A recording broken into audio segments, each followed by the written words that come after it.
Good evening and welcome to the Monday night edition of Newsmax Prime. I'm J.D. Hayworth. Of prime interest tonight, probable terrorism on a college campus and the continuing transition for the next administration. We'll talk more about what happened this morning on the Ohio State campus a little later with Bernie Carrick. But first, the ongoing Trump transition. The way I see it, let Trump be Trump. The same corporate media that engaged in blatant disinformation about Donald Trump's campaign continues in its quest to discredit the president-elect. That's why the New York Times implies that any dissension among members of the Trump team borders on destruction. Memo to the leftist press: take a chill pill. Mr. Trump will make his choices, and those in the partisan press will find little they will like about his picks. But it is entirely fitting and proper for the grassroots to react strongly to the continued mention of Mitt Romney and make clear that Mitt is not a good fit. I expect Mr. Trump will come to that same conclusion, at least when it comes to the key post of Secretary of State. Now, maybe Mitt could turn things around in terms of the continuing problems of the Veterans Administration, but for now, the vetting continues. And Donald Trump may eventually echo these words of Disraeli: I must follow the people. After all, am I not their leader? At least that's the way I see it.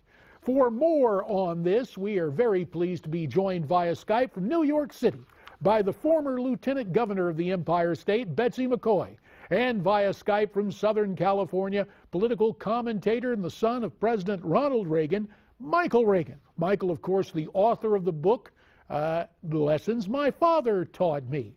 And you can find and follow Michael on Twitter at Reagan World. Betsy, first to you.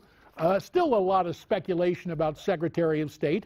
Today, Mr. Trump met with General David Petraeus for the job, and the general spoke with reporters after the meeting. Let's look and listen. Meeting went very well. Was with him for about an hour. He basically walked us around the world, showed a great grasp of a variety of the challenges that are out there and some of the opportunities as well. So very good conversation, and we'll see where it goes from here. So we will see where it goes from there. Your reaction to what the general had to say this afternoon? Well, the world is already giving Trump a thumbs up for the transition, for its speed, for the president-elect's willingness to bring in people from across the spectrum, including his previous critics, and for the very open way that he and his team are considering all these talents. When I say thumbs up, I mean all the financial markets have hit new records in the last week. Not only that, but consumer spending is way up. Consumer confidence is way up. You can see that he is getting, and the dollar is way up. You can see that Donald Trump is getting great marks where it counts. Michael Reagan, let me turn to you. You probably have some personal recollections of your dad selecting his cabinet. I know it's a different time, different presidents, but anything about the reporting, anything jump out at you about the current transition as opposed to what your dad experienced back in 1980? Yeah, you didn't have talk radio, you didn't have social media, you didn't have Twitter accounts, and all of those things. Looking at everybody that you're speaking to, everybody you may, in fact, put up for a position in your administration. So there wasn't a lot of people. There weren't, 100 million people trying to become the next president of the United States of America and choose the cabinet they think you should have, instead of, you being able to choose the cabinet you think you need to accomplish those things that you want to accomplish. And sometimes there's too many, captains and not enough people work in the room. And of course, one constant, although the media delivery may have changed, there is no shortage of advice or outspoken opinion. To wit, former House Speaker Newt Gingrich appeared on Fox and Friends Sunday, and he really went after Mitt Romney as a possible selection for Secretary of State. Let's look and listen to Newt. speaking for most of the Trump supporters. While we will support President-elect Trump in whatever he does, I think we would be enormously disappointed if he brought Mitt Romney in any position of authority. I think there is nothing Mitt Romney can say that doesn't sound phony and, frankly, pathetic.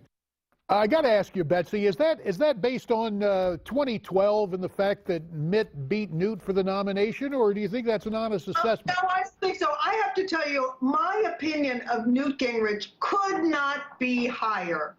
And he says it the way it is. I think that Donald Trump probably has good reasons to be supporting Mitt Romney, but I would not attribute Newt Gingrich's outspokenness to sour grapes, not in the least. When he says something, he says it because it's in the nation's interest. Well, I love the guy. I worked with him, but sometimes you wonder because there is a certain amount of sunburn involved in the give and take of politics. Michael, I'm interested in your evaluation. A lot of talk about what Kellyanne Conway had to say on Meet the Press yesterday. Let's listen to Kellyanne, and then Michael will get your comments. People feel betrayed to think that Governor Romney, who went out of his way to question the character and the intellect and the integrity of Donald Trump, now our president-elect, would be given the most significant cabinet post of all, Secretary of State. And that is a decision that only one man can make. President-elect Donald Trump. I will respect it and I will support it 1,000%. But I'm reflecting what the grassroots are saying. Right. They feel a bit betrayed to think that you can get a Romney back in there after everything he did. We don't even know if he voted for Donald Trump. Now, I made mention this a little bit earlier, Michael. The New York Times is reporting that Trump is furious about what Kellyanne had to say. Do you put any credence in what the New York Times has to say about this, Michael? I think New York Times is right. I think he's furious about the fact that she's out in front saying what she's saying. I think he's furious about the fact that Newt Gingrich is out front saying what he's saying. You know, sometimes those things need to be said behind closed doors. They don't need to be said with the open doors to all of the media. There's things that need to be on the table and off the table, and they don't need to be carrying their argument about who he's going to choose or not choose out to the media and begin the fight in the media, because reality is he will win the fight in the media over any one of those people who is either put in position like Kellyanne or people who would like to have a position like Newt Gingrich, and he may very well be working his way out of Washington, D.C., not into Washington, D.C. Well, Betsy, I saw you shaking your head. You disagree. Go ahead, Betsy. I do have it. Well, first of all, I'm very skeptical of anything I read in the New York Times. That's from personal experience.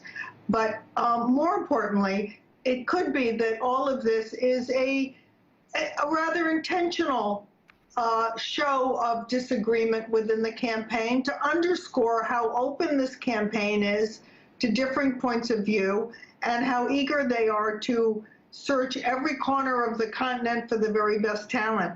It may be that this isn't as much of a disagreement as you think. Well, okay, the transition continues, but there is other news, and that has to do with a recount.